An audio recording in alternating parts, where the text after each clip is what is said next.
नाज़रीन, बुलेटिन की शुरुआत करेंगे एक बड़ी अहम खबर के साथ। हरियाणा असेंबली में तहरीक अदम एतमाद पर बहस जारी। तहरीक अदम एतमाद पर बोल रहे हैं मनोहर लाल खट्टर। कहते हैं अपोजिशन की ख्वाहिश पूरी नहीं होगी। तहरीक एतमाद लाने के लिए कांग्रेस का बहुत शुक्रिया। कहा अपने काम को परखने का मौका मिला।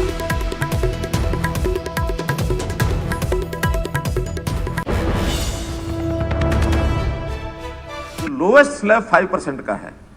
ये जो हमारे उर्वरक और खाद, इसके ऊपर आज भी हरियाणा का जीएसटी 5% है, 28% नहीं है। ये जानकारी जरा कहीं आपकी ऑथेंटिक हो तो मुझे बता देना। ये 5% है।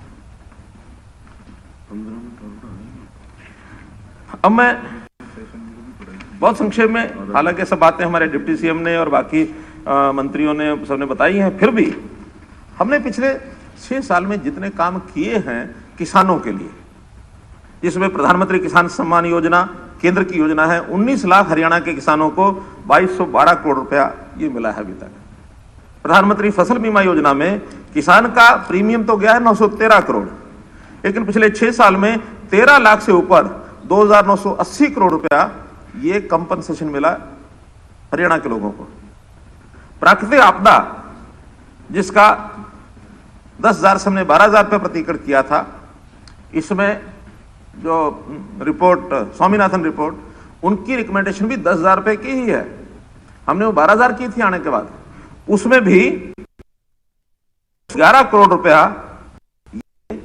अभी मुआवजा हम लोगों ने दिया है।